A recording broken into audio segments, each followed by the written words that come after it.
Estamos de volta e Ricardo Mota Entrevista desta semana tem como convidado o professor médico infectologista José Maria Constante. Eu deixei para ele a indagação aqui sobre essa história da cloroquina.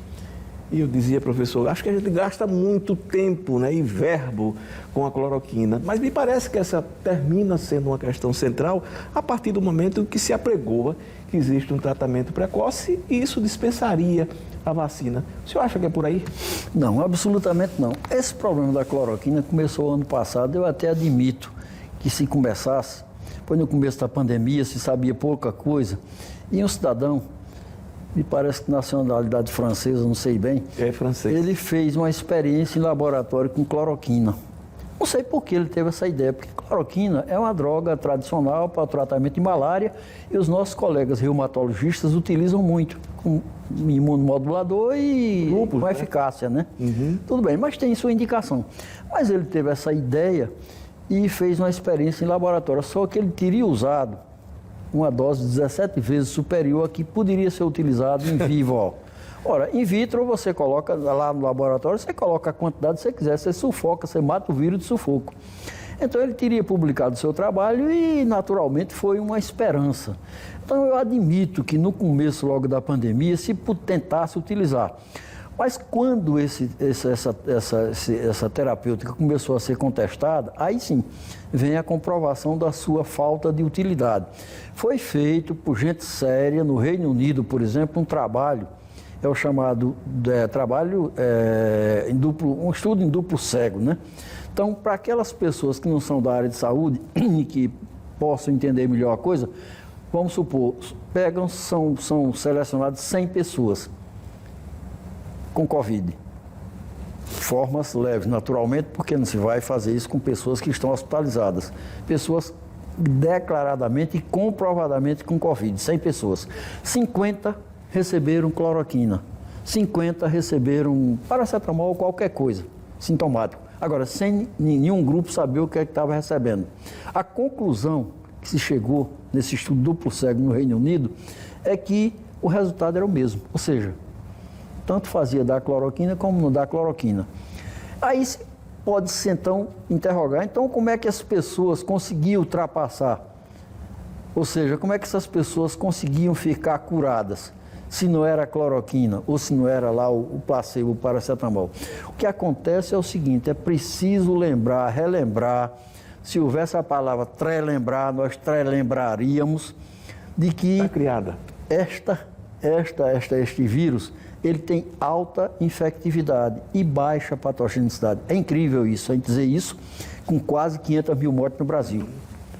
Como é que se explica isso? O que acontece é o seguinte, é que de 100 pessoas infectadas, você mesmo diz isso frequentemente no seu programa, eu ouço, nós dizemos isso em todas as oportunidades, de 100 pessoas infectadas, 80 apresentam casos leves. Isso é como se fosse um resfriado. Não uma gripezinha, evidentemente, né? Prefiro dizer como se fosse um resfriado. 20 apresentam um quadro mais severo.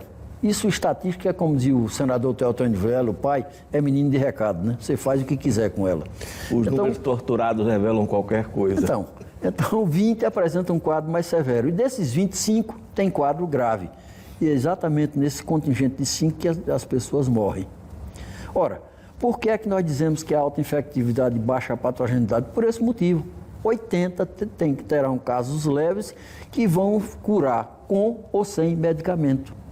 É exatamente aí que entra a pretensa efeito curativo da cloroquina, naquelas pessoas sem caso leve que a medicação não fez nenhum efeito. Quando eu falo da lógica do governo, me parecia que é exatamente essa. Tem um tratamento precoce, então deixemos a vacina para lá. A lógica do governo era essa. É uma lógica equivocada, é porque na hora, veja bem, eu tenho algumas coisas, Ricardo, que eu tenho espírito crítico. Inclusive, depois de chegar a essa idade, você de vez em quando se intitula um velho jornalista. Eu sou um velhíssimo médico, né, perto de você, velho jornalista. Então, como velhíssimo médico, eu tenho a obrigação de ter aproveitado todo esse tempo para apurar a minha maturidade. Não vou me comportar como maracujá e laranja mesmo, que às vezes murcha e não amadurece. Né? Murcha e não amadurece, então é preciso amadurecer. Então, a gente vê o seguinte, de que, por exemplo, você não pode absolutamente... Eu tenho algumas coisas, eu digo a você, precisa apurar o espírito crítico, então tem algumas coisas que eu vejo, por exemplo, não concordo. Por exemplo, na CPI, que agora a CPI está de um jeito que é uma espécie de BBB, né?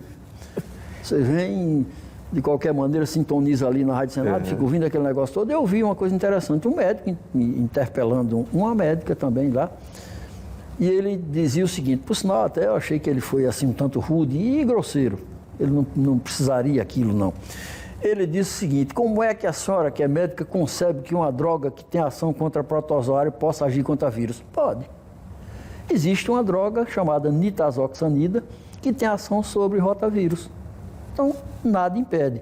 Só que está comprovado que esta droga não age sobre coronavírus. Isso aí não é suposição, não é posição política, não. Como seria que agisse, né? Não é posição política, absolutamente. Não se pode, não se deve politizar.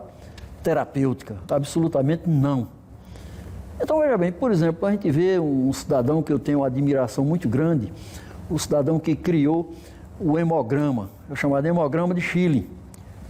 Schilling era um alemão que assumiu posições nazistas durante o governo de Hitler. Inclusive, ele teria aproveitado alguma coisa de um colega médico judeu que não foi nomeado nem beneficiado com a descoberta. Mas eu não posso desmerecer absolutamente a grande utilidade do hemograma de Schilling, porque ele era um nazista. Não. O produto que ele criou realmente ainda hoje está aí. O velho hemograma que nos ajuda muito. Então, veja bem, cloroquina ficou comprovado que não tem ação sobre coronavírus. Eu posso ainda até dispensar médicos que prescrevem cloroquina achando que estão fazendo alguma coisa. Agora, não se pode... Efetivamente, ou é uma questão ideológica? Não, talvez. Eu conheço alguns que acreditam mesmo. Agora, eu não posso, de maneira nenhuma, concordar na transformação da cloroquina no instrumento de saúde pública. Aí não. Isso não pode ser feito. E outra coisa importantíssima também, essa história de dizer, não deixa correr frouxo para chegar àquela imunidade, eu não uso a expressão rebanho, não gosto, eu não sou gado, imunidade coletiva.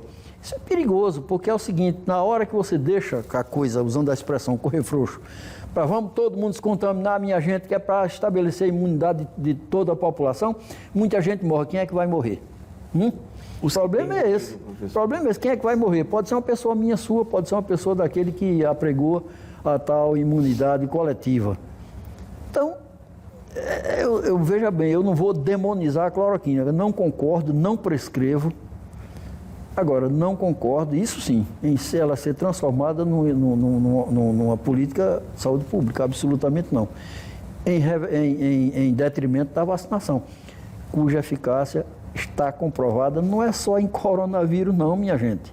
É ao longo da história, em varíola, pólio, sarampo, etc. E agora, recentemente, no Reino Unido, quando, na semana passada, se comemorou um dia sem nenhuma morte. Pois é, e a gente vai chegar lá, é uma questão de tempo, desde que estejamos vacinados. Eu vou precisar fazer um intervalo, professor. Tem uma coisa que me chamou a atenção quando do depoimento da doutora Luana Araújo, é de que não existia na cúpula do Ministério da Saúde, não sei se existe hoje, nenhum infectologista. Eu acho que ainda não. Daqui a pouco, até já.